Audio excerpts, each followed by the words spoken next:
Oh, shit. You touching shit again. Don't touch shit. Don't touch. Who's touching? Is somebody touching it? Okay. Cut the music out. Is there an off button? Is there a fade down? Is there a mute for that particular track? Okay. All right. We will not have music today. We no music. Don't need music. I can talk without this talk show. Why not? Why no music? Because music is the music is the You want me to go choking? Yeah, if you could go put somebody in chokehold and figure out what the hell is going on. Back. Yeah. Okay. Yeah. Zoe finna go put them paws. Gonna put them paws on somebody. All right. We ain't worried about that. Here's what's going on, ladies and gentlemen. I am so thankful to be over in 2018. I dig y'all. Thank you so much for supporting me. Go to GoFundMe, the Inappropriate Get Down, GITDOWN, and send me some money so I can get my own Mevo, so I can get some stuff set up in here. This shit ain't free. Thank y'all so much for your support, the great words of encouragement, the phone calls. I cannot tell you how flattered I am and how much I sure appreciate y'all. Let's just jump on into it. The big talk, Oprah and her Golden Globe speech. Y'all saw that? Did you, like everyone else, like you were supposed to, get the presidential vibe? I got it. You got it. People want to tell you you stupid for getting it. But I don't believe so. We all got the presidential vibe. We all see the writing on the wall. The bar for the presidency has been drastically lowered, obviously. So today's subject, the topic. If Oprah is the first lady, if Oprah is the first lady president, what should we expect? What should we expect from that? Or, oh, thank you, Sweet D. Sweet D, send me $10. Thank you, baby. Thank you so much. For your $10, and remind me of it if I forget, the first thing I have for sale, you get for free. T-shirt, coffee mug, book, whatever that is. Thank you so much for your $10. I thank you for that. Yes. What are we looking at here? What is it going to, what did we learn? Okay. I want to take y'all back 10 years ago to the buzz before Obama, to the groundswell that was being made about this unknown young senator, this freshman. And if you're just joining, this is the Inappropriate Hour with Geoff Brown. We doing it a cappella today because we couldn't seem to get the music together. No worries. Call in 323-879-4445. Got somebody in the chat room, Nick Love 09, who says, "What? Oprah is president? I am lost. Let me bring it up. Let me bring you up to speed." YouTube Oprah Golden Globe. That's all you got to do. You can probably just search Oprah and it's going to come up because there's a lot of talk about it. It was her speech upon winning the Cecil B. DeMille Award that sounded exactly like a senator ramping up to run for president. It was frighteningly reminiscent of the year and a half before Obama ran, how there was a groundswell of attention. None of this, none of what you see, let's start there. None of what you see in the media is by accident. All of this is orchestrated and has been for some time. So our latest orchestration is of Oprah. Now, regardless to what you may think of, yes, ma'am, look that up. Regardless to what you may think of Dr. Umar and what he's going through right now, you need to get to a place where you can separate the man from the lesson. As I do that with Brother Umar, separating any of his transgressions, any of his shortcomings from what he has to say, here's what I get. This, amongst other unmovable, undeniable truths. Whenever you see a black face in a political position, you can bet that white supremacy is in full effect. This is not to malign or demean any of these people as much as it is to say that if you bust your ass to learn how to play hockey, you bust your ass, it doesn't matter how much people want to watch football. You're a hockey player. You have to play the game. And the game itself is corrupt. Or put it another way, you the fastest runner in your neighborhood. Can't nobody catch like you, jump like you. You got the best cleats, the best pads, and the best helmet. And you show up really wanting to play. And when you get there, they go, surprise, nigga, we playing hockey. And regardless to the level of athlete you are, you're not playing the same game. I point that at the sincerity of individuals who go into politics as black people, looking to help black people. You are working in a system that is not designed to help black people. You are showing up with little green houses and little red hotels and little top hats and little cars and little irons and little boats and dice and community chess. You want to play that, but nigga, this is Chutes and Ladders. So I can't expect you to buy Park Place, Boardwalk, the Ghetto, the railroads, because they don't apply. This is what I am saying on a grand scale, especially about the presidency. Somehow, the most powerful man in the universe, he's Superman until it comes to the ghetto, and then there's a thin haze of kryptonite all over everything, and there's not much he can do. That's what I keep hearing.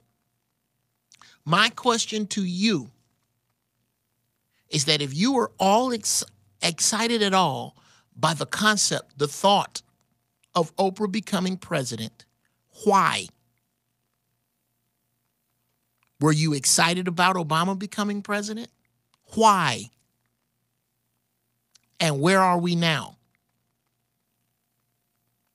Did you expect what you got when you voted? Was that what you expected? Are you on the page you thought you'd be on? Is this what you were expecting? Is this what, when you said hope, when you saw hope under his name, is this what you were hoping for? What should we expect from a president? What should we expect from Oprah? Other than being a billionaire and very, very popular, and let's just be honest, and again, this is coming from somebody who loves the Oprah show. I love Oprah Winfrey. Let me tell you something. I was vicariously living through Jamie Foxx. I was like, is Jamie getting that? I hope he is. Oh my God. I don't care what y'all say. Oprah could get the business. Oprah could get the business. Yes. I think Oprah is an attractive sister to me. Smart, articulate, funny, insightful, shrewd. Got to be shrewd to get where she is. All excellent qualities to carry out my agenda as a black man in America. The question is, will she be allowed to? What will it take to get Oprah's vote? Get your vote for Oprah. Call in, let me know. 323-879-4445. I say I will vote for Oprah if she has Dr. Phil Valentine as a running mate, or Brother Minister Louis Farrakhan as a running mate, or taking open advisement from Dr. Claude Anderson. If you're going to invite celebrities to speak about our condition, shouldn't they be Harry Belafonte, Killer Mike, David Banner, Mos Def, Talib Kweli? Can we take meetings with them? Can we give them positions? How is it that the people, and no knock, shout out to Brother Steve Harvey. But as a president, what makes you pick him? What is your cross-section of people, since admittedly, black people are not monolithic. There is no one dude that speaks for us all. That one dude was not Dr. King. That one dude was not Malcolm X. That one dude was not Marcus Garvey. There has never been one dude or dudette that I feel got us all. Spoke for us, could stand up and speak for everybody black at one time. Of course not. So why not get a cross-section of us that makes sense, that you speak to, that really, really speak to our issues? Then I'm excited.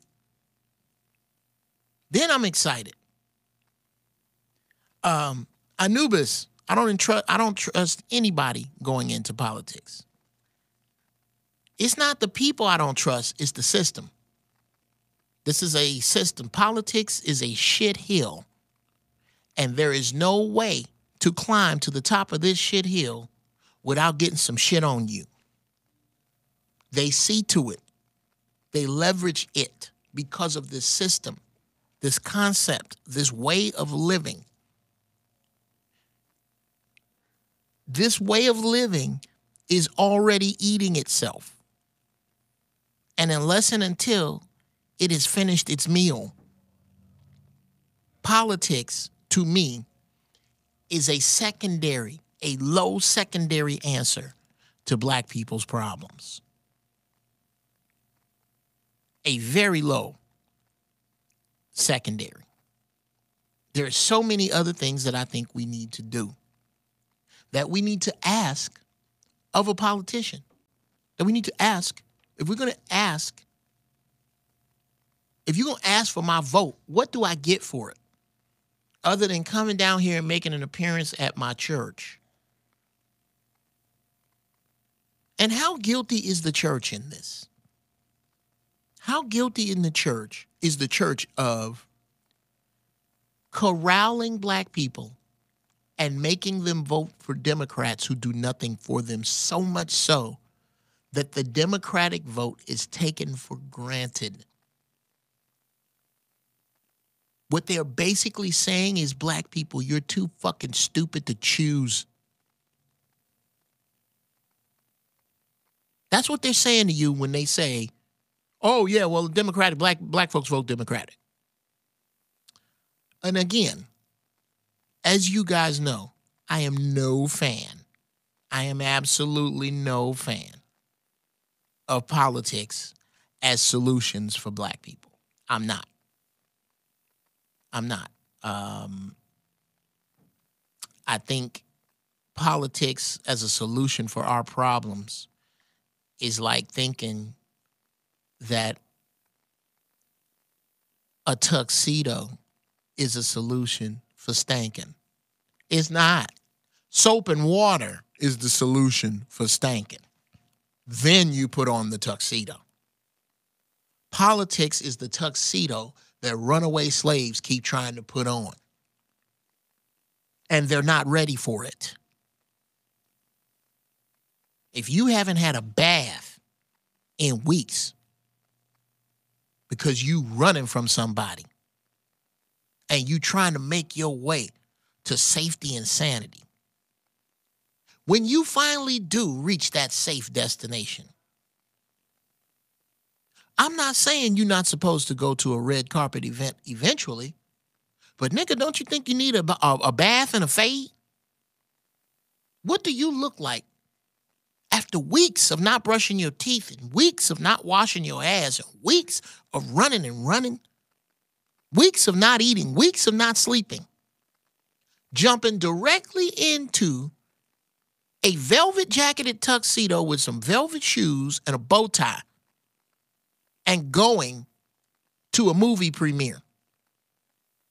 Funky as the day is long. That's what you doing, voting first, without having your feces collected. Politicians are whores. They whores. And without paying for politicians, you trying to get pussy for free. There is no pussy for free. I think that's my big message to black voters. There's no pussy for free. This is coming from a married man, a man who has dated, a man who has gone out, a man who's been married before. I'm telling you, you pay for it every time you get it. You pay for it with your time, your energy, the shit you not doing. Everybody pays for pussy. Everybody. It's just a matter of what? Black folks want free pussy when it comes to politics. You want to show up with your problems and hope to hell somebody fix them and you ain't put no money up. And I'm not talking about money we don't have. I'm talking about money we misspend. I'm talking about the ability to walk around sharp as hell broke. I'm talking about the mindset that starts a social foot race on payday to get rid of your money. That's what we have been taught. We have been prepared for our parents' past and not our future. And you don't get to blame them for it. Because your parents and mine and their parents were my grandmother's grandmother was a slave. Let that sink in for a minute. You're talking about me being raised by a collection of beautiful people who were only taught to get a good job in comparison to chattel slavery. They were taught to make a better life in comparison to chattel slavery. That's where you get, God damn it, I'm a postal worker, my wife's a teacher, we ain't hungry, we got a house, we got kids, they're taken care of, and that's great. And it is. It's a wonderful thing if you only expect to leave your kids old clothes and advice when you die.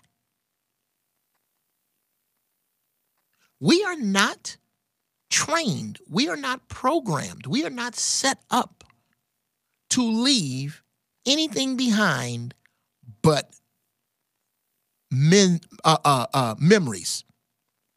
Memories. That's it. Not stocks, not bonds, not land, not intellectual property. Memories, nigga. Memories and lessons. That's what we are programmed to leave behind. Believe it or not, all of this is connected to the topic. What should we expect from the next president? Call in 323-879-4445. If you are just joining us, it is the Inappropriate Hour with Geoff Brown. Today's topic, what should we expect from Oprah? They're already rolling with Oprah, Hopeprah. Now, some of you may not know, if you listen to the Zoe What Morning Show with that horrible asshole Zoe Williams. I hate Zoe Williams. Oh, I can't fucking stand him. I swear to God. Every Monday, I'm on that show. Tune in. Dash Radio, we're doing big things. We got some big shit coming up. You may or may not know about my aversion to the word hope.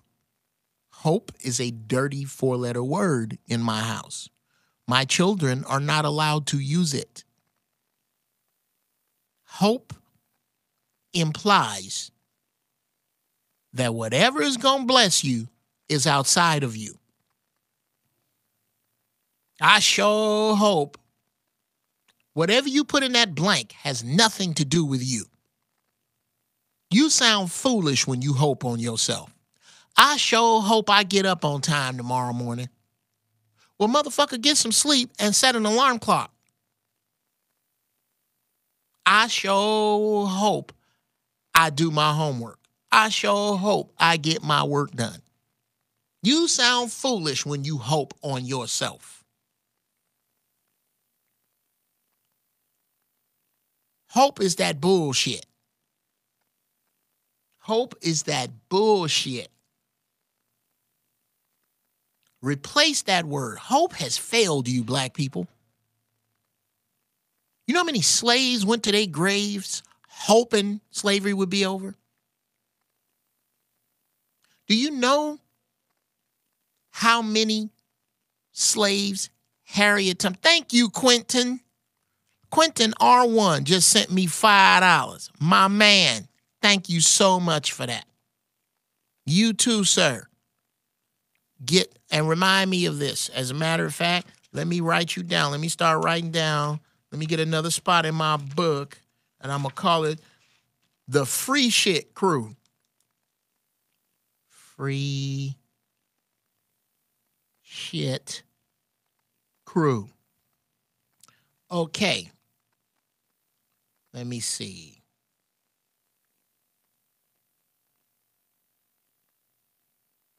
My man Quentin R1.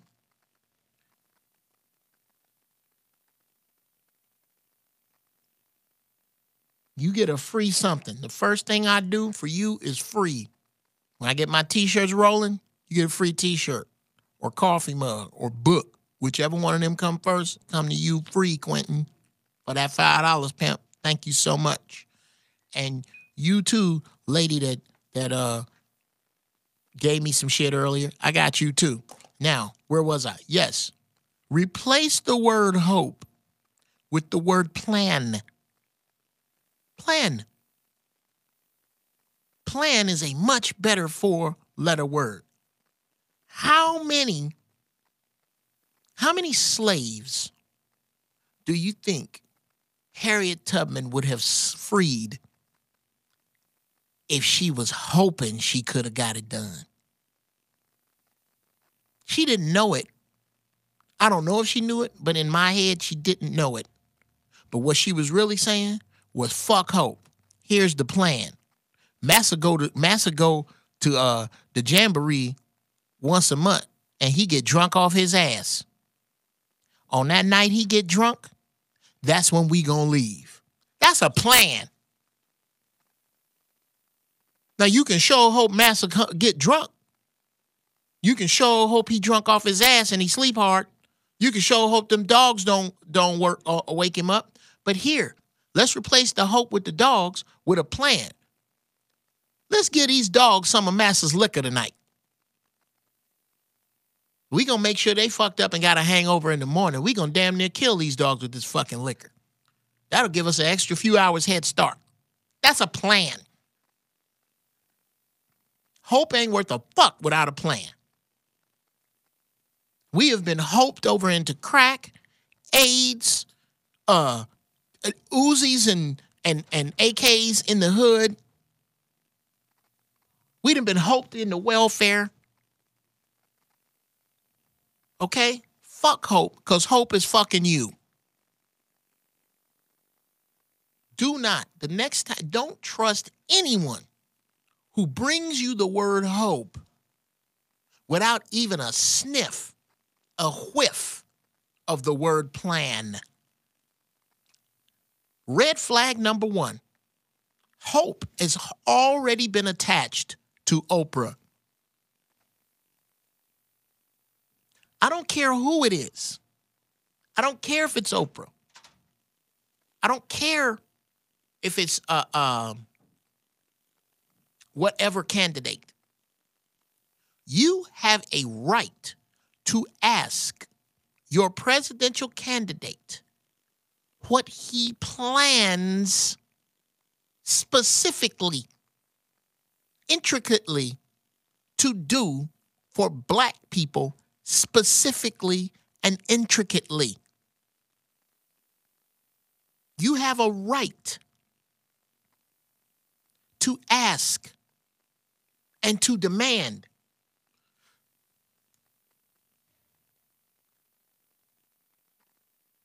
You have that right.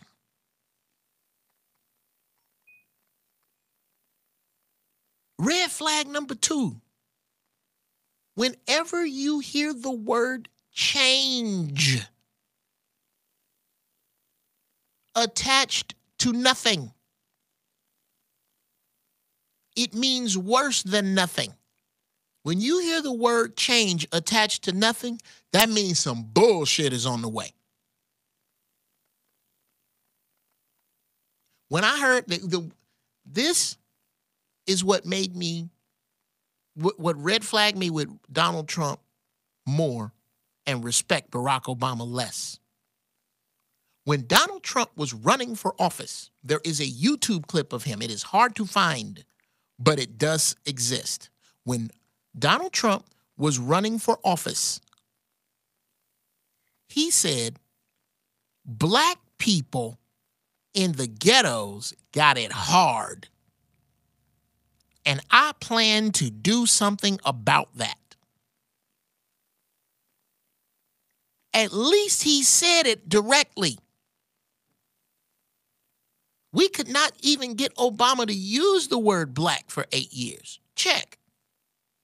He uses it very sparingly, if at all. Now, when Trump said this, scared the shit out of me. Because here's how you help. I'm going to see to it, yes, that the streets are safe. Well, you can do that if you impose martial law, especially if you do that before you address the true problems of jobs purposely being moved out, education purposely being moved out, public schools being closed, shitty teachers. These are systemic problems that poor people have. But again, if America got the sniffles, black people got leukemia. So it's much, much, much worse for us. So when I heard him say that he was going to make streets safe in the ghetto, I knew exactly what that was code for. The National Guard, nigga. Curfews, nigga. Shoot on sight, nigga. Because this system has worked perfectly in failing you. This system was designed to fail you. It was not designed. Any success you get is ancillary or accidental. You have not been subsidized like your poor white brothers. You have not been taken care of like your poor white brothers. You have not been set up to succeed like your poor white brothers. Instead, on every turn, everything that has been given to you has been given to you with some type of wicked splinters in it. Welfare. We'll help you with some money if you kick your husband out. They didn't tell farmers that. They didn't tell white folks that. They told you that. We'll give you money for your kids if you kick your husband out. And here's the real trick bag. The more kids you have, the more money we'll give you. That was done to you. How does your president fit into all of this? Well, here's how. Through deception and delusion. Please understand that the presidency is just a roller coaster. Politics, rather, is a roller coaster. And the president sits on the front seat, especially since November 22nd, 1963. He sits in the front seat. He does not control when the roller coaster leaves, how fast it goes, what path it takes. All of that is predetermined by those who engineer the roller coaster, not by those who ride it. Politics is an engineered roller coaster, and the politicians take the ride. The presidency is purely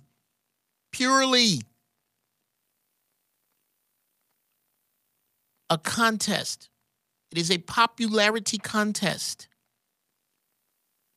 to see who will give out the shitty policies that other people make that the people will like most. Who will the people like most getting this bullshit from? That is what the presidency is about. And it sure as fuck ain't about helping your ass directly. So why then ask? You might ask. I say you ask for this reason. To bring the bullshit to the forefront. Besides wanting the America that their grandparents used to brag about and that they see in movies. Disgruntled white people who voted for Trump were right on point with one thing. We tired of status quo politics. We're tired. That's all they were saying, is we're tired of it. But the choice they made makes about as much sense as everybody being in an airplane and going, you know what? God damn it. We were supposed to done been landed in Miami. We were supposed to done been landed. We keep going in circles. Let's get a new pilot. We didn't put other pilots in the seat that was in the plane. I know. Let's do something different. Let's get that monkey in 13A. Yeah. I mean, he's got a hat. Yeah, he's a monkey with a hat. Let's put him in the front because he's not going to do shit the same way. And he started flying the plane like a fucking monkey. The monkey they asked for. But they were set up to ask for him for right now. You know why? Because the concept of the presidency is being destroyed as we speak. The seat. America's outlived its usefulness. We are not, the construct that you think of as America is going to be gone and gone fast. Fast. We have less than 5 years to be calling ourselves the United States of America, in my opinion. This is going to be some prophetic shit in about 5 years. Watch. I will eat my words, ladies and gentlemen. Find me wherever I am in 5 years. If Agent Orange ain't pressed the button and we still got some land and we can still communicate with one another, find me and rub my face in being wrong. I have no problem with it. But I say that whoever is voted in as president, if they change it before that, will be one of the last presidents. We might be the last president we have. It's going to be called something else. We are about to go through a major change. If you are just joining us, this is the Inappropriate Hour with Geoff Brown, where I get on and spout whatever the fuck is on my mind. And right now, this Oprah shit has me alarmed. Why? Not so much because of what Oprah isn't going to do. I was in the same position with Barack Obama. I had zero faith in what he was going to do. And it was not a knock at him. Barack Obama was the smartest, coolest, smoothest, perhaps most well-meaning president we've ever had. I believe the brother meant well. Was I under any impression that shit was going to be better for black people? Hell no. Not in a system that was not made for them. Of course not. I was not under the ether most people were. And if you said anything negative about Barack Obama, it was because you somehow hated black people, or you hate progress, or you just as bad as the white folks. I heard this from people. A lot of them, people I can't find. I was at the J Spot in 2014 telling black people that shit was going to be worse if Obama got back in. Do you know I got booed off stage? I wish I could find those people now. Was this what you hoped for? This is what your hope? This is what hope gets you. And what it looks like to me is that we are being set up for a fresh batch of hope. Ask yourself, what is it that you need from your president? Ask yourself, what is it that you expect?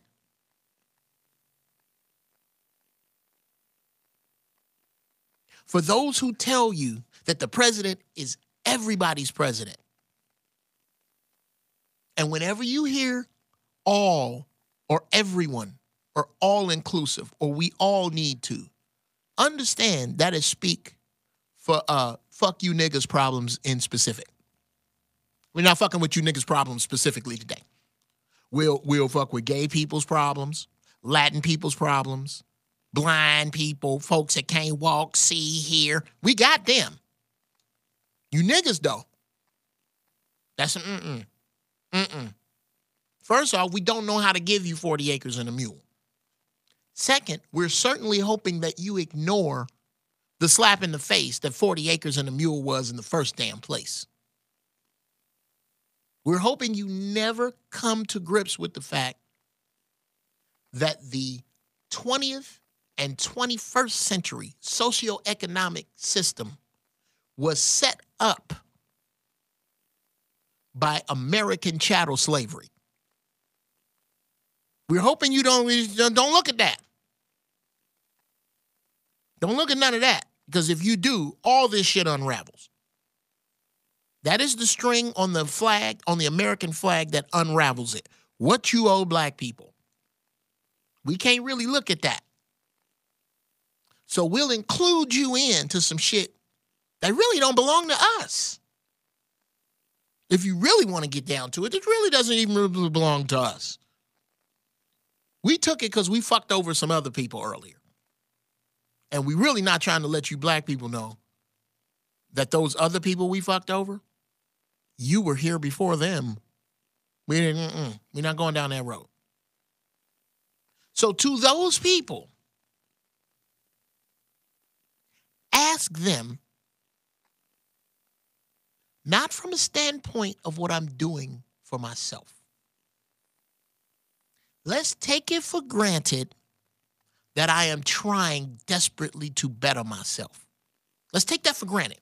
That I'm not sitting at home, I'm not playing Xbox all the time, smoking weed while my girlfriend is at work. That's not what I'm doing. I'm really trying to better myself. Let's pretend that's what I'm doing. What should I expect with regard to reparations? These are subjects. With regard to the disproportionate amount of brothers and sisters in jail, gentrification, redlining, water, radioactive toys, machine guns that find their way into the alleys of my ghettos. Can the president address any of that? And if he cannot address me specifically, not for poor people is a euphemism for poor white people, because that's what makes up most of this country. We make up 13% of this country. We make up 50% of its jails. So poor people is not you, black people specifically. You're black and you happen to be poor. You're not poor and you happen to be black. You're black and you happen to be poor. Start thinking black first and expecting, demanding that from a political standpoint, your constituents address your problems black first. Demand it. If you cannot address my black problems, then why the fuck do you expect my black vote? How do I owe you my black vote and you ain't gonna do shit for my black ass specifically? Okay, Geoff, what do you expect a president to do specifically? Here's something President Obama could have done specifically. He could have launched an investigation, a federal investigation, into the human rights violations, the egregious human rights violations that local police are guilty of. But that runs counter to the agenda he was hired to carry out. I am not trying to get you to get your president to do anything. I am trying to get you to see that who is president has very little to do directly with your black ass, because they don't deal with you directly in anything other than derogatory terms, derogatory situations, and derogatory outcomes. They don't. You cannot point to one law, one bill, not one, that only takes care of you. It doesn't take care of anybody else but you. Everything that comes down the pike politically takes care of other motherfuckers.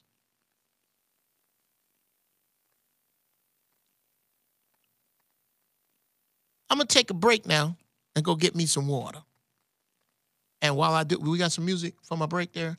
Soundboard. Hi to my soundboard lady. I got soundboard lady. What's your name, beautiful? Adita. Yes, Adita is on the soundboard today. And while White King Cole is very efficient, he is much, much harder to look at. He's fucking hideous. Adita is beautiful. So I have no problems looking at Adita, who is going to play y'all a selection while I go pee-pee. I'll be right back.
I don't know.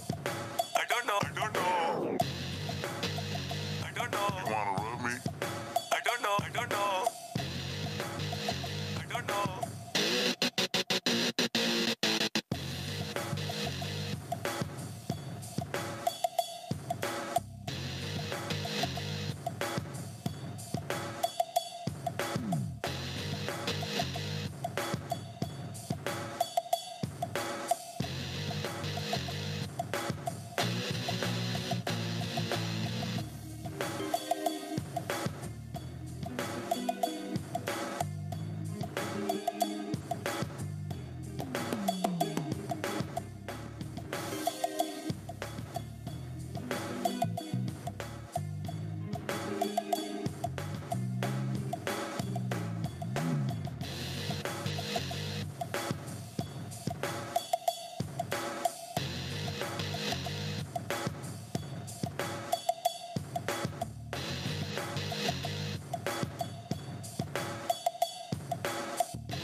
And we back. And I peed. And yeah. Now hit that little, there we go. Yeah, bring that up some more. Right about there. Now, I tell you what. And we got a caller. All right, we back. In case you we got the caller in. Hey, you're on with the Inappropriate Hour. This is Geoff Brown. What's on your mind? What your name is? Hey, this is Lazarus. Can you repeat my name back? Lazarus, how are you, brother? Hey, I called in on Zoe's show. Remember me? Yes, sir. Yes. And we had the technical difficulty. Where you calling me from, Lazarus? I'm calling from Tennessee. Tennessee. All right, man. Well, thank you. To set the audience up, and thank you, ladies and gentlemen, for your patience. We had some technical difficulty in the first hour trying to get the music set up and find it. We got it. We good. You're on the Inappropriate Hour with Geoff Brown. Today's subject, what the hell with Oprah?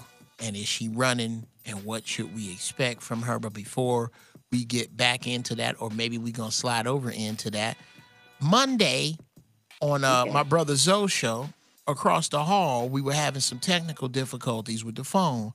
And this brother here that called in was dropping bombs, but we could only get pieces of it because it kept breaking up. And I promised him if he called in Thursday, I would put him on the air to refinish his thought. His name out of Tennessee is Lazarus. Lazarus was cracking, bruh. Speak your mind. Okay, so now y'all were talking about is there a possibility of unity in the black community? Right. Okay. So now we were talking about internal. Yes, and sir. What I started out saying was internal has many different layers to it, and internal with them is internal. They keep their shit within their group. Umar Johnson, whether you like him or not, says white supremacy 101 is that they will disagree with each other publicly, but it's a chess game. They play both sides.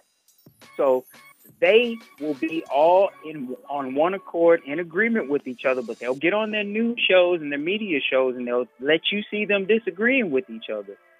But behind closed doors, internally, they're all on one accord as to what the agenda is. Absolutely. So we don't do that, though. So when we agree, when we disagree, we do it outwardly. We do it externally, and we really mean it. We're not on one accord. When we disagree, we disagree. Right. So, well, you want to say something? I mean, but no. Let me with regard to that, man, that makes perfect sense to me. First off, one, to kind of dovetail that over into what we're talking about here today.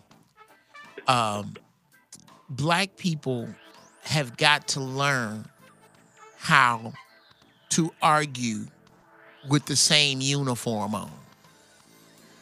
Exactly. We don't argue like we on the same team. We argue like every argument and every disagreement is going to force us to choose another side. Nah. And They that play is like that. we cannot win like that. We cannot win that way. And you are dead ass on.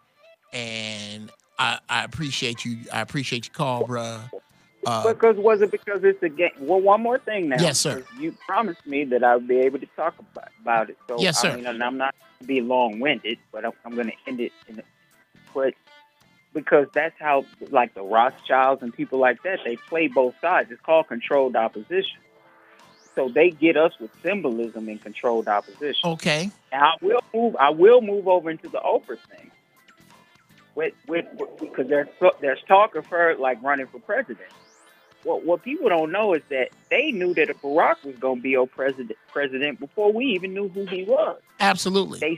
They set this shit up 10, 15, 20 years before we even know it's coming. Absolutely. They didn't give us a white Hillary Clinton, but see what they do is they'll use a white person to fuck shit up, and then what they did was they brought Barack in to calm things down. Now they're using Donald Trump to fuck shit up. Now, what are they going to do? Well, we need somebody else to come in and calm this shit down. What can we do? We didn't give them a white female president, so let's give them a black one. Yeah. I think that's I feel you. I feel you. They might do that. I just might do that. Okay. Now you got me confused.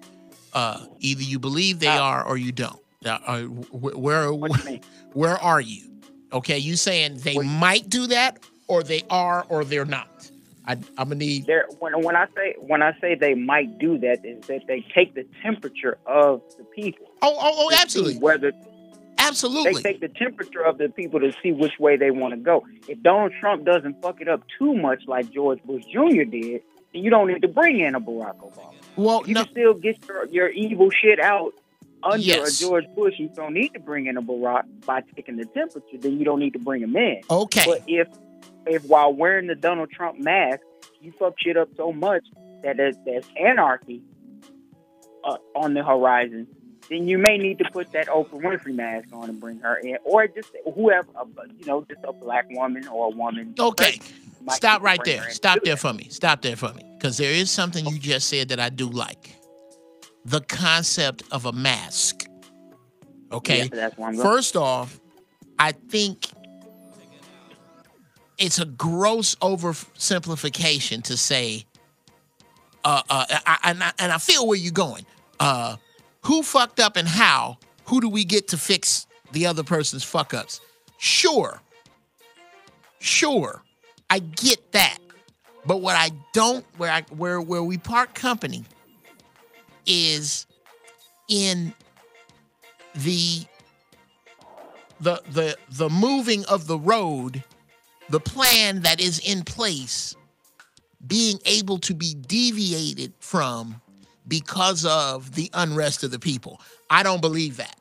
I believe it's about controlling the unrest of the people, and not necessarily entirely by replacing them with somebody they dig. That is the get down with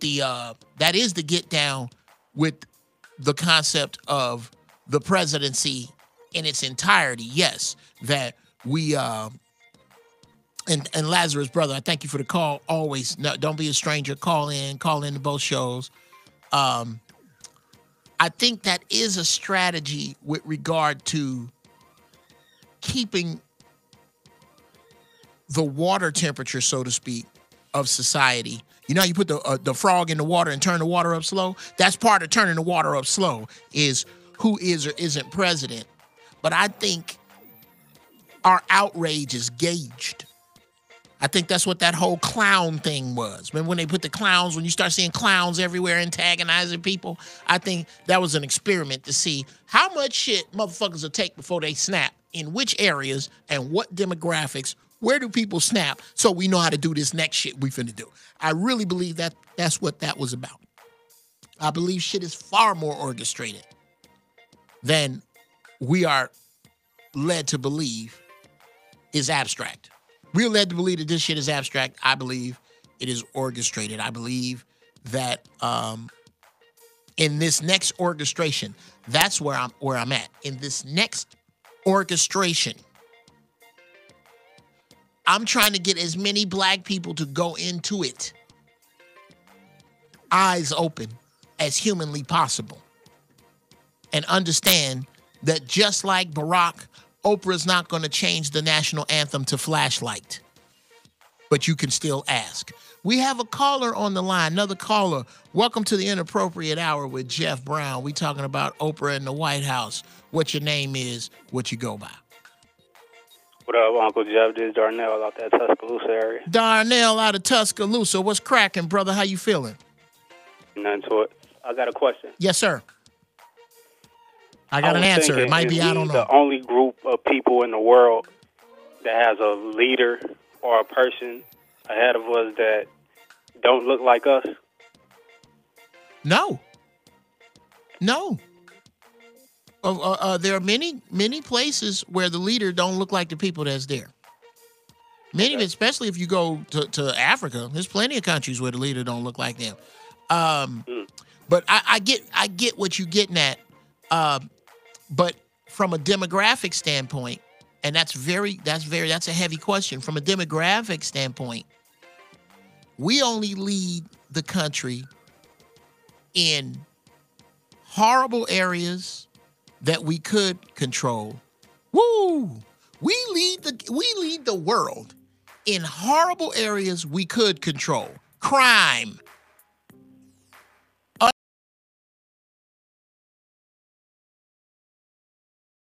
And we trail the world in places we should control. Our money, our music, our entertainment, our cool, our slang. Those are all commodities that we don't take advantage of.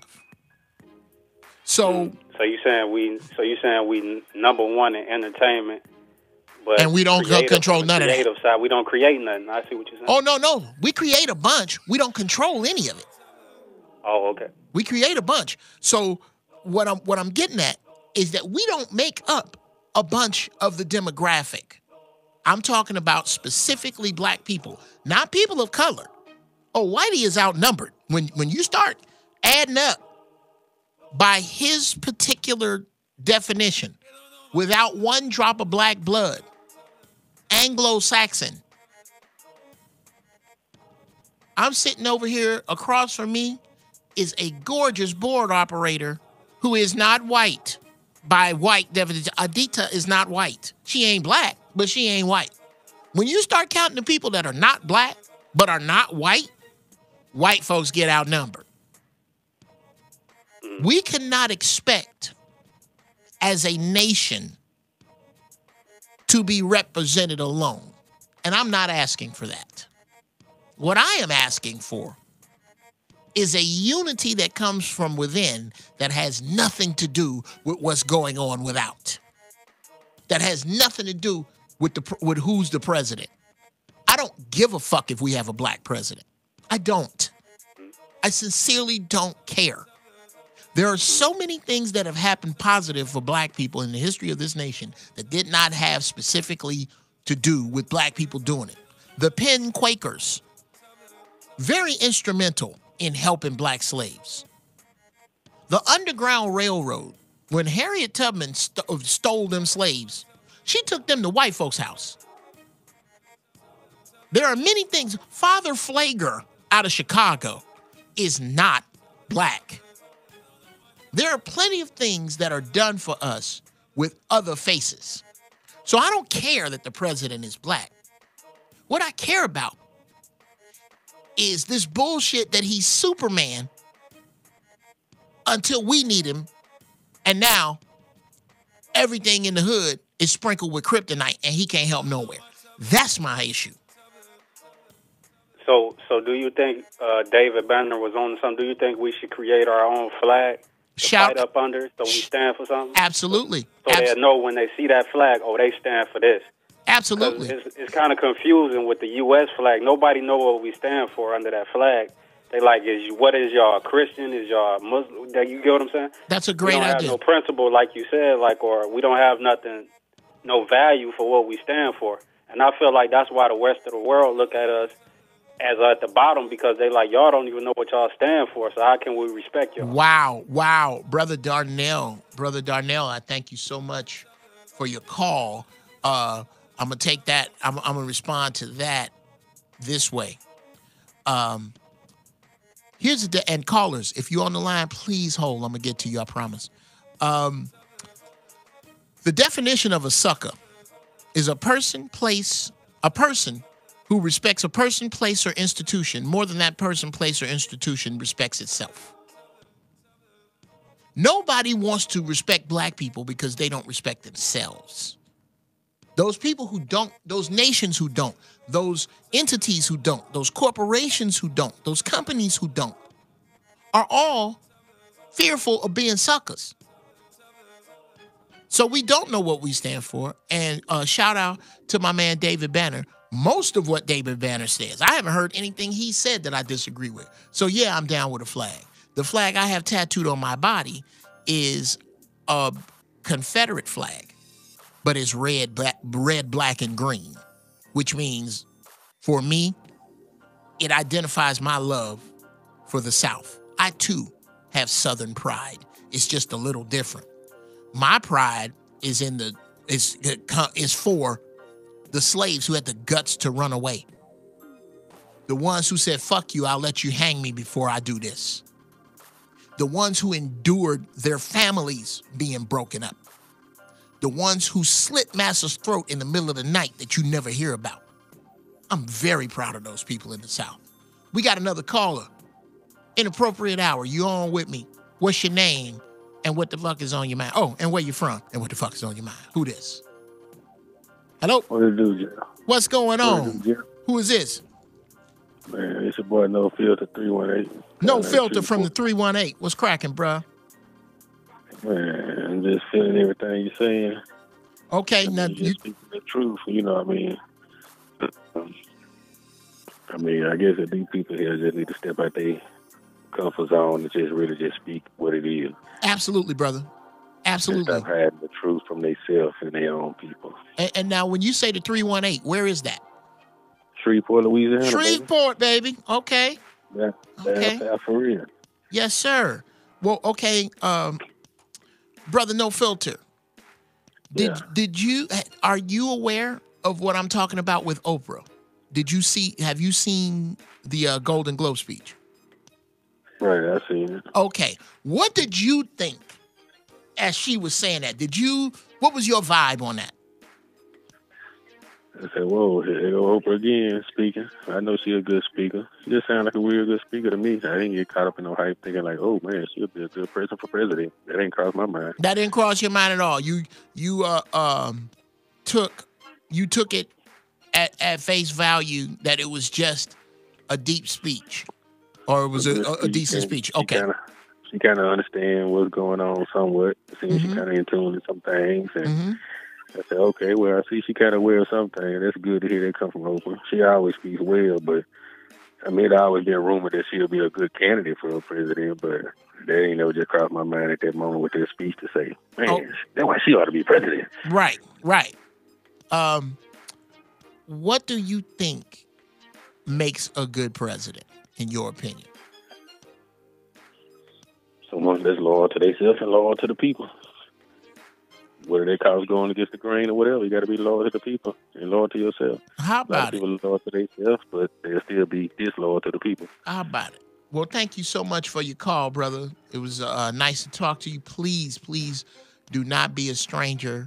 Got a few calls on the line. Let's take the next call. Welcome to the Inappropriate Hour with Geoff Brown. What your name is? What's on your mind? What's happening, OG? This is Gus from New Orleans. I live out here in Moreno Valley. Gus from the NO, but you out in Moreno. You Gus from the NO living out in the MO. Yeah, and I met my wife here at Grambling. I played football. She played basketball. I seen this place and fell in love with her, you know? Okay, my man. Well, thank you for calling, man, and thank you for your support. Indeed. What's on your mind? Well, Well, I happened to be talking to moms about this morning. I brought my moms out here, and I was talking to her because she was telling me, she was like, son, we're in the 1800s again. Like, she's glued to CNN. Wow. You know, she's glued to CNN. And I was like, Mom, I'm like, we're not in the 1800s. We're in 2018. I'm like, it's the same, but they do it differently. My mom's a great woman. She's been through a lot. How about it? She's strong.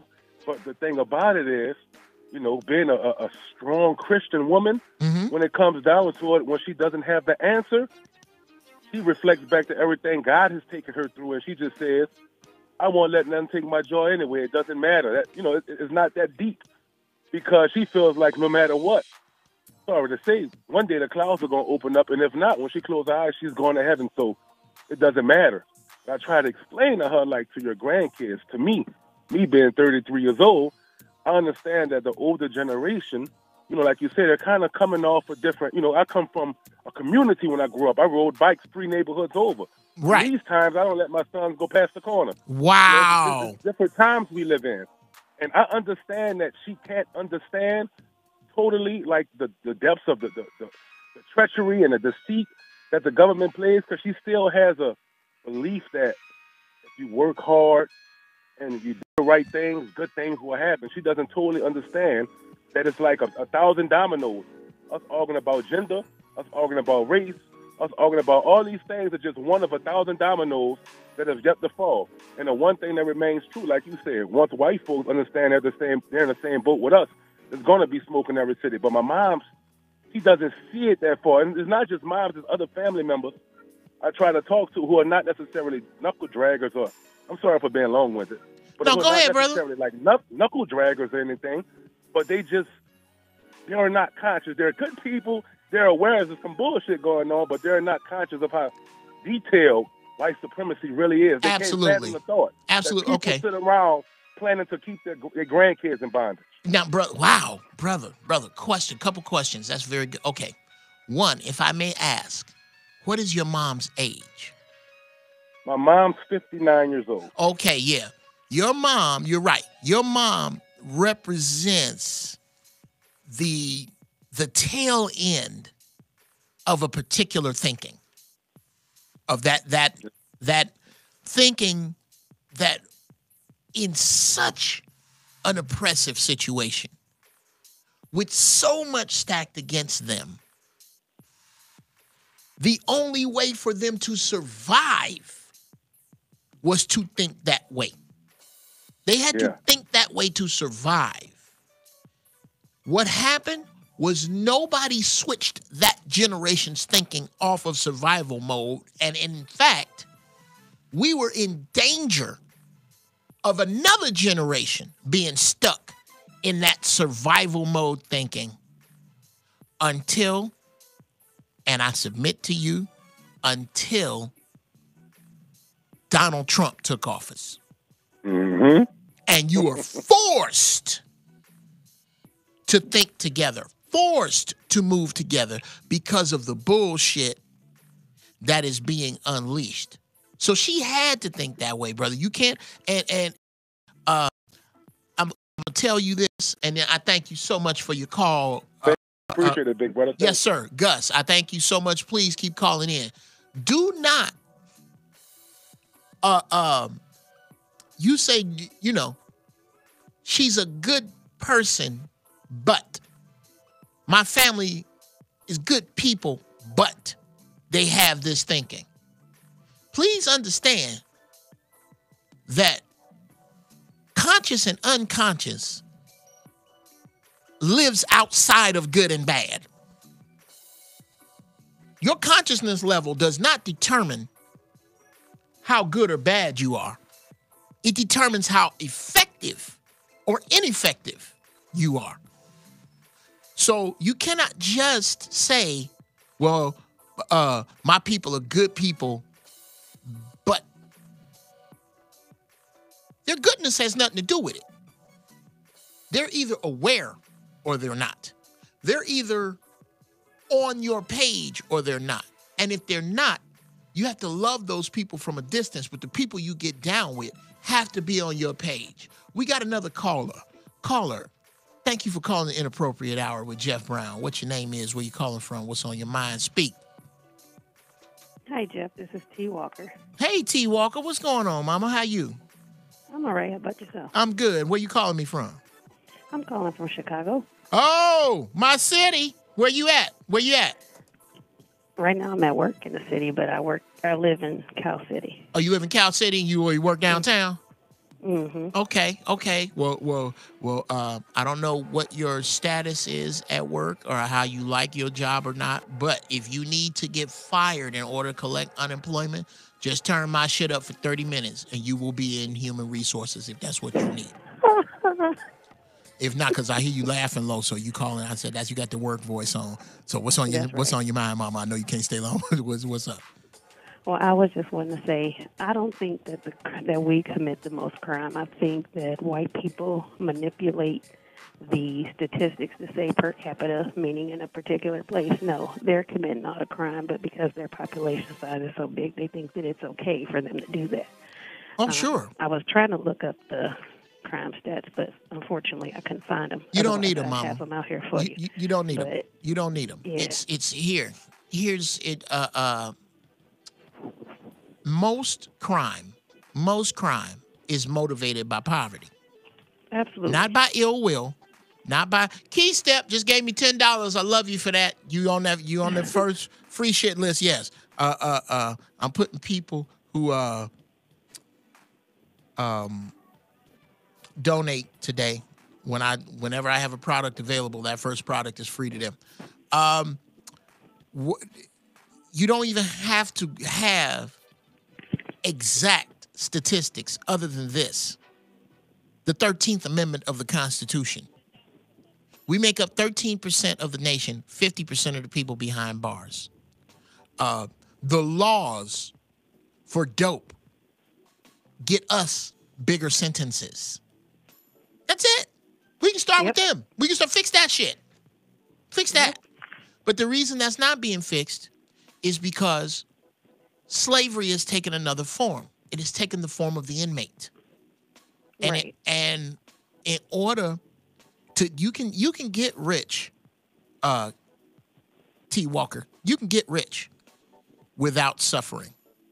You cannot get wealthy without it. In order to, whenever you see wealth, wherever you see wealth, understand that somewhere else, somebody is suffering for that wealth. It's impossible for me to have everything without somebody else having nothing. That's the way that goes. So don't trip. And I appreciate your call, mama. I really do. Please keep supporting. Please keep calling. Please keep listening. Tell a friend that has a fucking radio that we doing this. But you don't have to be, I explained this last week. Just because when I throw a grenade, I cannot tell you exactly its concussive energy. I cannot tell you exactly how many little shards of glass were broken, or exactly where they landed, or exactly how hot it was when I threw it. Doesn't mean I didn't just throw a fucking grenade. What oftentimes oppressors will do is penalize you because you cannot exactly articulate the design and methods of their oppression. Don't fall for that bullshit. If you can't say nothing else but shit is fucked up. If that's the only way you can make sense out of this, go, you know what, shit is fucked up. That don't make you wrong. Maybe your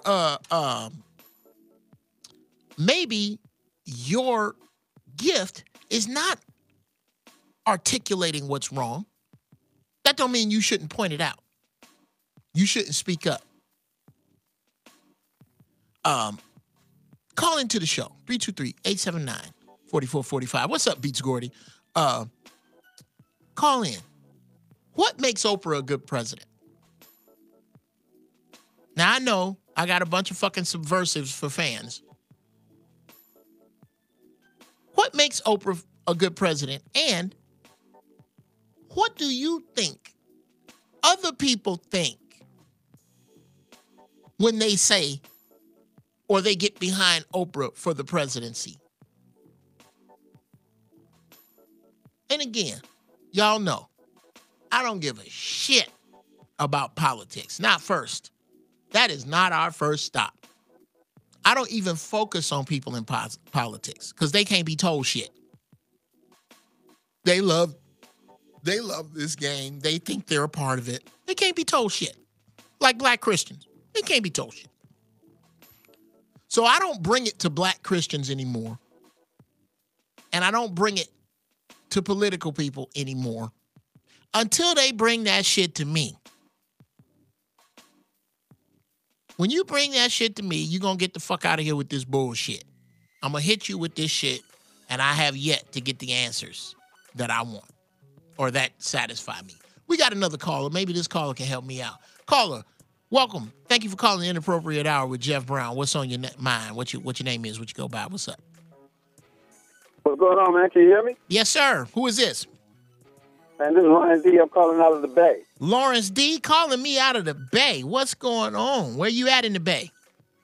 Well, actually, it's Ryan D. I'm in right out of Frisco area. All right, spell your first name for me. Ryan. Oh, Ryan. Okay, Ryan D. in the Bay. What's going on, man? What's on your mind? Man, I wanted to address the whole Oprah thing. Yes, sir. And I think it's hilarious how black people, we just assume Oprah is all black everything and she's so about us. And people forget she decided to build a school in South Africa. She said in 2007 that she got tired of coming to see going to black schools in Chicago because all black kids want are Jordans and iPads. So she stopped going. So that's basically saying she's abandoned the black community where she's from or where we're all from, and the United States as it is, as we're just unworkable. And now all of a sudden, we still worship her, and this Oprah is all this and all that, and people forget Oprah is basically just a representative of white women. Wow. And so it disgusts me, and it kind of pisses me off, and all I see now, Oprah for president, and people forget Oprah forgot about us a long time ago. Well, I think, bruh, you brought up something very valid. Oprah got the soccer moms on lock. And exactly. I was talking to my wife about this. Again, let me preface this by saying, Oprah today, she could keep her money with her 62-year-old ass and still get the business if I was a single man, because I find Oprah very sexy. I'm sorry, I just do. Okay. But Oprah is in her position because white women find her trustworthy and non-threatening. Exactly. She provides a platform for white women to dump their racism guilt. There's a black woman I love, Oprah, and she's not gonna fuck my man. My man don't want to fuck her. Exactly. Okay? White women are not dumping their hopes and dreams over into Beyonce. They're not gonna do that. You know why? Because regardless of how forthcoming, forthright, whole, deep, positive, earthy, soul-searching Beyonce might want to be, your husband wants to fuck the dog shit out of Beyonce. Regardless of that. They know, you know what? More than likely, my husband is not going to want to fuck Oprah. So I'm down. Right. That just on some real shit from over here in this brown paper bag with this weed, where I see it, Oprah has got that headlock on America. When she said stop eating meat, the powers that be made her ass apologize because meat took a dip way worse than it's taken now, or probably on the level. Yes, she did. Yes, she had to apologize. So I say that to say that you set up a very interesting dynamic, Brother Ryan, in that what Oprah does, where Oprah goes, what Oprah says, benefits white women far more than it does black women or black people, just like every other welfare, WIC, food stamps, all that shit. That shit, because we have so many of our people that are poor, we are of the assumption, of the thought, that these subsidies, these programs, this thinking helps us more. No. There are more poor white people in America than there are niggas, period, counting Jordan and everybody. Of course. So these programs help us accidentally, which is what Oprah's agenda, in my opinion, will do. It's not going to help you directly, but she wants your direct vote. I thank you so much for your call, brother. Thank you so much. Please, please, please do not be a stranger. Call in. We got one more call. Welcome to the Inappropriate Hour with Geoff Brown. What your name is? What's on your mind? Yo, it's that nigga Blake. There go that nigga Blake again. What up? What's going on, Blake? What's cracking, brother? I'm gonna be straight up blunt with it. I do not want a first black female president of the United States of America. I want a first black woman president of the United States of Africa. And not in Africa, but on this soil. So wow. So anything else about the whole Oprah, get that shit out of here. Like, I like Oprah. When shit get real, I will hope we will protect her. But other than that, shut up, sit down, and keep entertaining white women. Because get your bread, because it's pointless. It's a waste of time. Yeah, okay. Waste of brain cells. Bruh. Okay, let's go back a little bit. That United States of Africa thing, man, that's a beautiful sentiment. Here's my issue. Here's my besides the fact that America is real heavy on people not planting their flags on this dirt, because that means something. Right. Besides that, I'm going to submit to you that far less of us were imported than were here to fucking begin with, Blake. That's where I'm at. So it is not that from some place of denial or some place of disassociation that I don't want to associate with Africa or say that I am African. It is that I need more research on who was here in the first place before I can give. I'm on my man. Shout out to Kevin Berenger. I'm kind of on his vibe on this.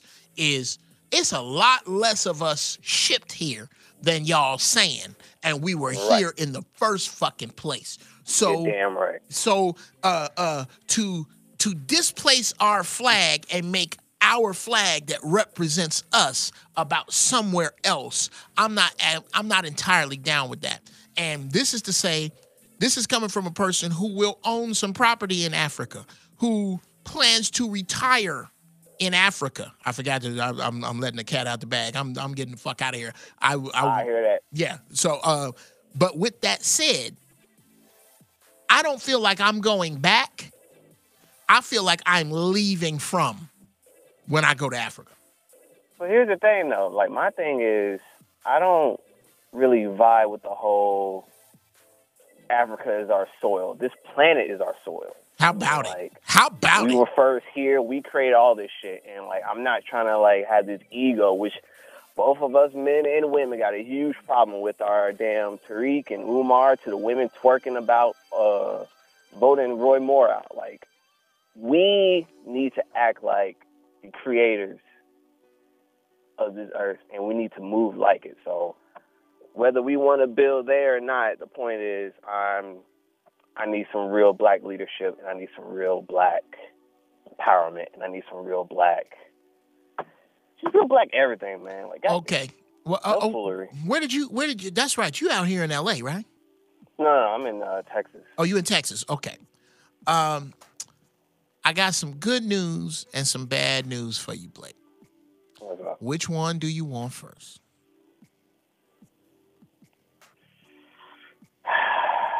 To be honest, I don't know. Like I'm still a young cat researching what I really like, how I want to move past 30 because I don't want to be that nigga Tupac talked about, like that 30-year-old nigga who stopped doing shit. Okay, you know? let me help you out then. I'm gonna help you out here. Let me give you the bad news first. All right. The bad news is that any time you look for a black leader, because of how fucked up shit has been for us, how fucked up a job has been done, how fucked up the job is that has been done to our minds. Right. You are going to be in some level, on some level, disillusioned, some level let down, some level failed by anyone who calls themselves a leader. With what I'm doing, hopefully, at some point, maybe somebody may see me as a quote-unquote leader. I do not see myself as that. I am a leader of mine and here's the good news. All the leader and all the blackness and all the positivity that you need, Brother Blake, you were born with. So what I'm telling you is we gonna have to turn around as black people and have the fucking guts to be the change that we want to see. Start it where you at, bro. What's that? Huh? I said we gonna, as black people, have to have the guts to become the change that we want to see. And Meaning, I'm saying like whether like regardless of how bloody our hands might get, because I don't want to think too dark, but we might have to cross that line, with coons. Bruh, there is no true change amongst human beings without bloodshed. There is none. Right. I think you and I and those who came before me a little bit have been lulled into this butterflies in Easter grass thinking that all the change is going to come from marching and whining. Nope. And radio shows. No. No, it ain't. Somebody going to have to get bloody over this. And I'm not saying that's the first place that you go, Brother Blake. Right. I'm saying the first place that you go is find some more youngsters like yourself. Find them. I know they're around you. I will. Get together and start spreading your particular ideology the way you see it. Be that change. Be them dudes that get together and find an old black woman who house need cleaning and all y'all do it. Somebody needs some help. Bring the help that you need because it's not coming, bruh. It's not coming.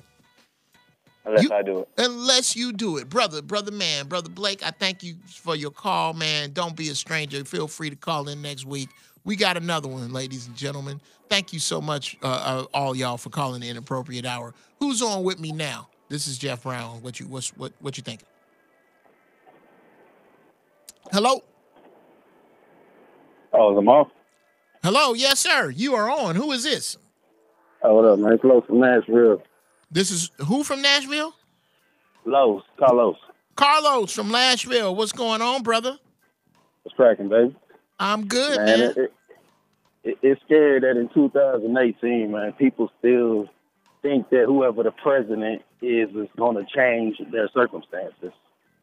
I mean, we had Obama for 8 years, and black people did worse, under him being the president, and people still think it matters.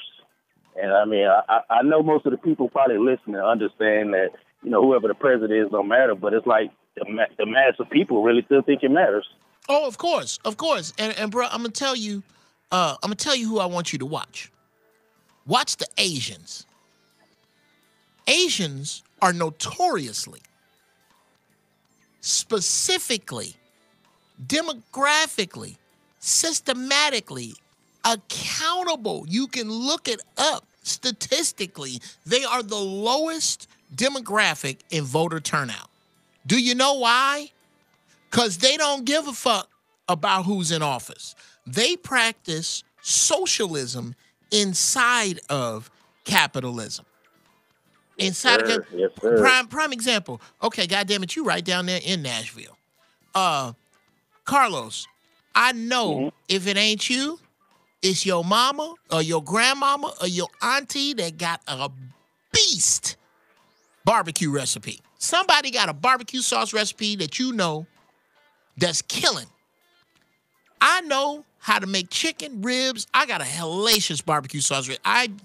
People used to ask me to go into business over my barbecue sauce. If Carlos and Geoff start a Korean barbecue joint in LA, in Koreatown, which I know, Carlos, I know somebody in your family got a better barbecue sauce recipe than these Koreans over here. I know they do. No, that's I know our food would taste better. You know what else I know, Carlos? In 6 months, our monkey asses would be out of business. Because them Koreans are not fucking with us. And it don't have nothing to do with racism. They taking care of their own people. Man, I always say this, like desegregation. And my wife is white, but I keep it real. Yeah. I mean, I'm like, desegregation was the worst thing that ever happened to us because it took all of our prominent leaders. It took them out of the community because that's pretty much happened. The people that had money got up out the community. So, pretty much the people that had the, resources and the mindset to clean up our communities, they was gone. They left. Brother, the hood is a place to leave. The hood is not a place to fix. It's a place to leave. And the only reason that the hood is because we keep leaving it. It's geography. It's just geography. It's bigger than that, too, because, like I said, the system itself makes it more profitable to do so. That's why you see with these basketball players and rappers and all these things, it's really not profitable to talk about, helping black people, building the community up. These things are not like upon, within the dominant society. Well, here's the deal, Brother Carlos, and I thank you so much for your call, brother. Pretty pleased with sugar on top. Please do not be a stranger. Call us this on hold. Y'all just hold tight. I'm coming. Something you just said about what we expect as a people. What didn't happen. None of this shit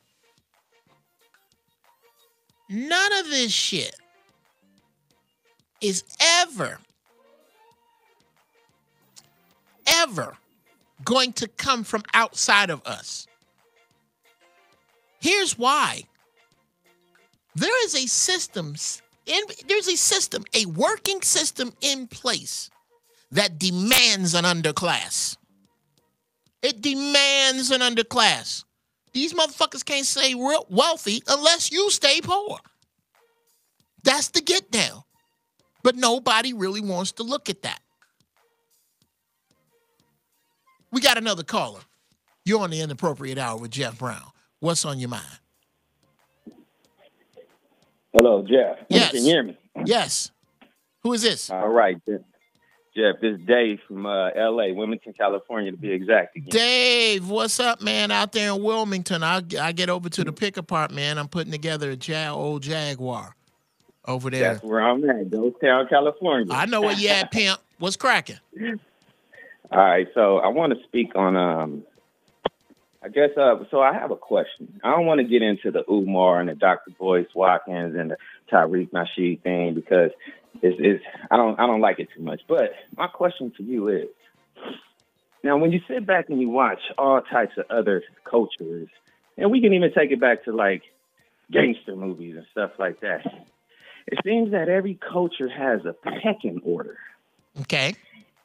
And it seems, so my question to you is, right now, with the state of Black America, it seems like there is no pecking order. There is no system of checks and balances, balances in regards to like activists and politicians.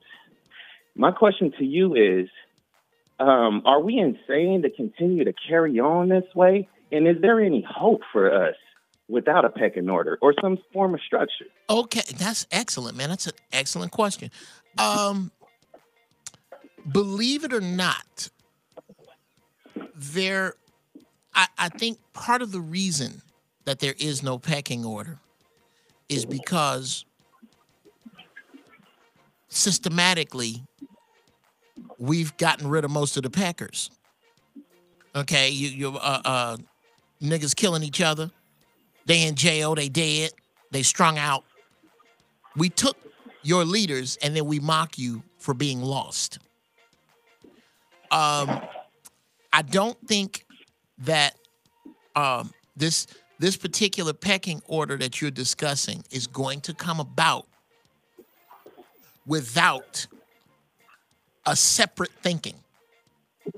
Black people suffer from integrated thinking. Yeah. We suffer from integrated thinking. And this thinking we are integrated into has no slot for true black leaders. We kill them because we don't have a slot for them. Okay? Because any true leader is going to get you back around to what America is desperately running from. To me, the conversation of race is never going to be had because it will unravel the very fabric of this country. If you really address giving niggas what you really owe them, what you really owe, the people who set up modern finance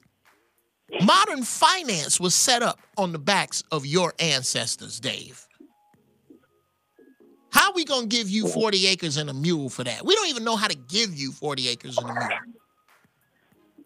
We cannot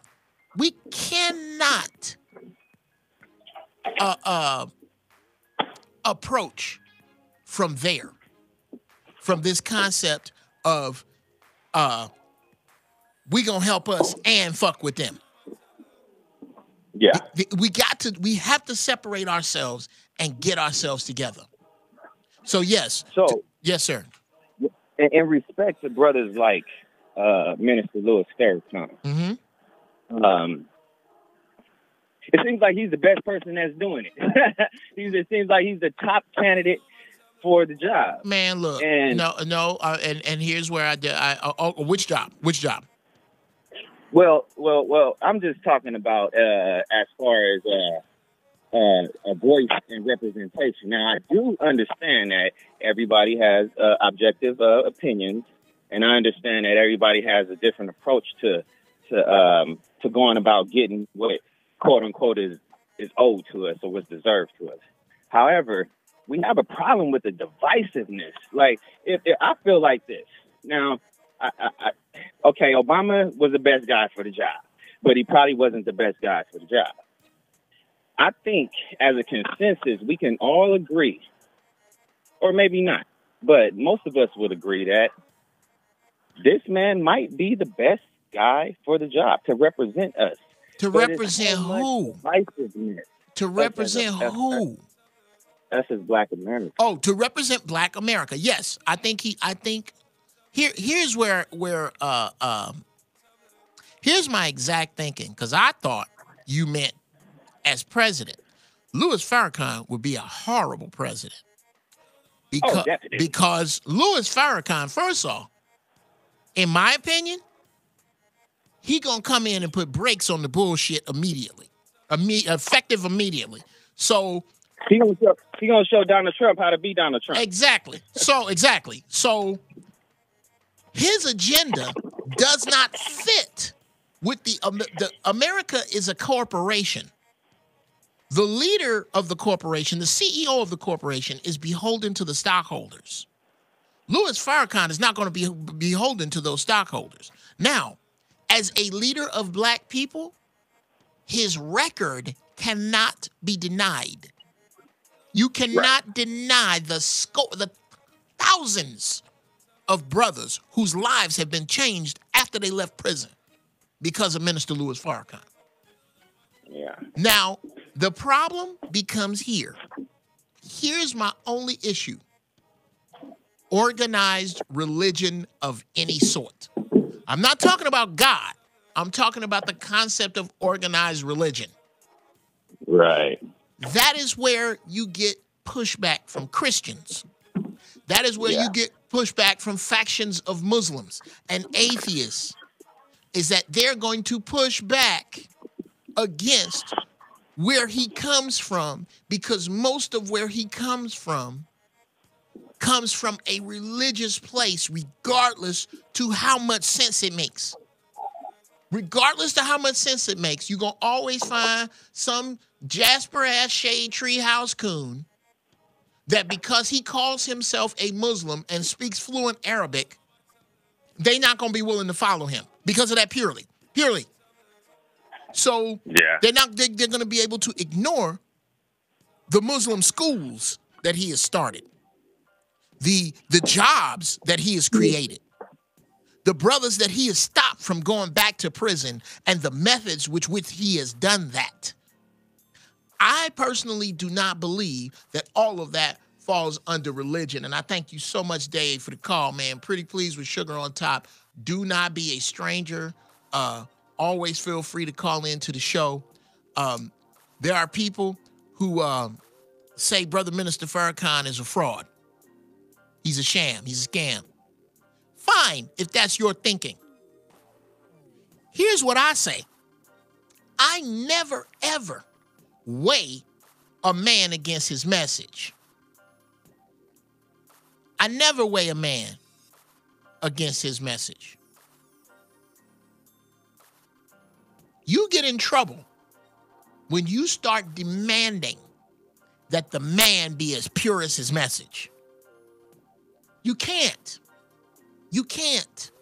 All the perfect people are dead already.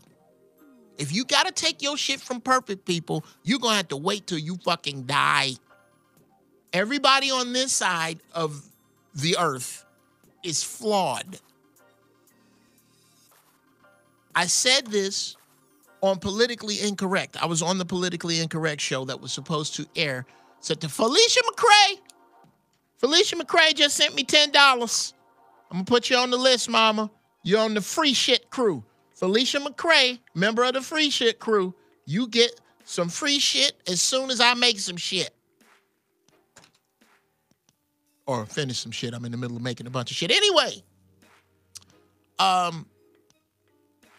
where was I? Shit. Oh, yes.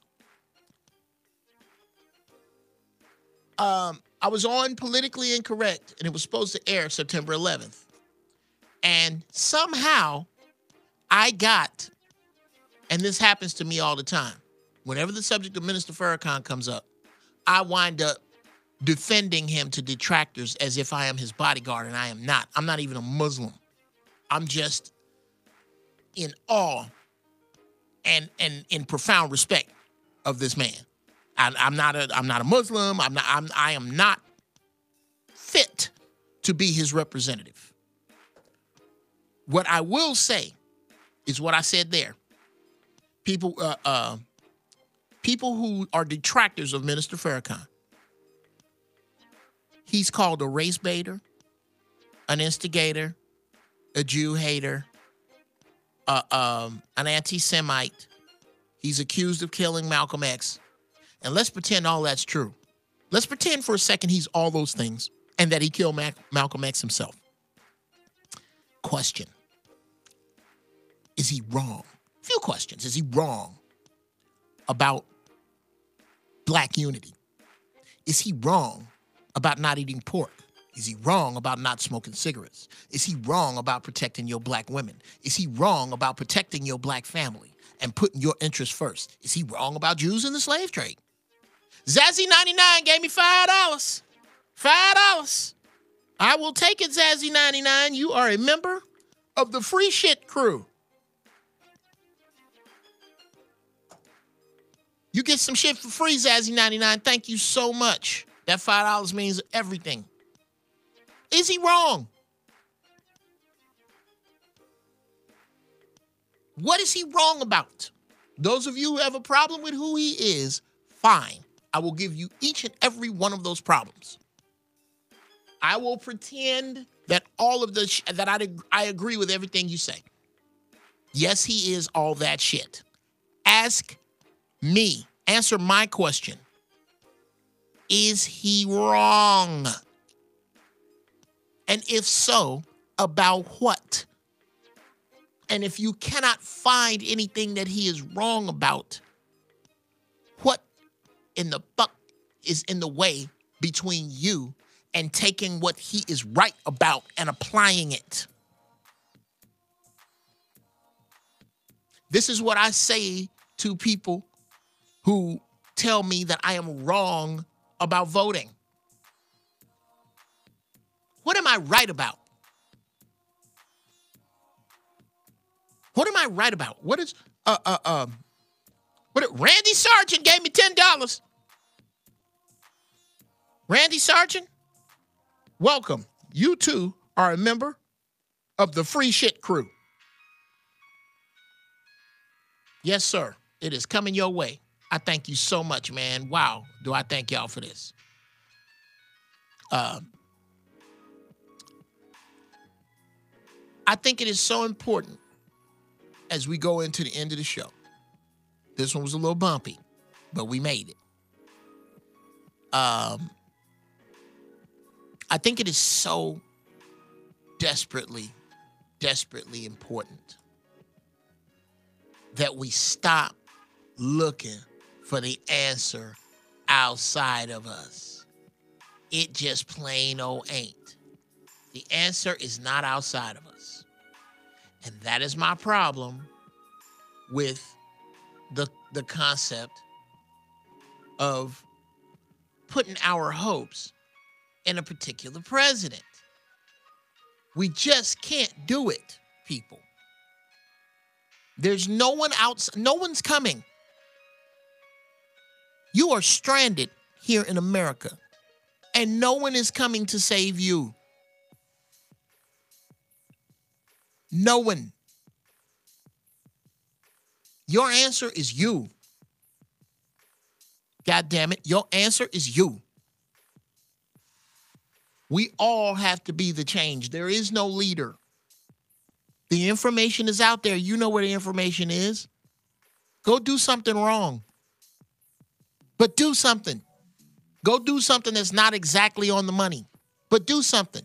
Go fuck up, but fuck forward. Fuck up. In your fucking up, make sure it is headed up.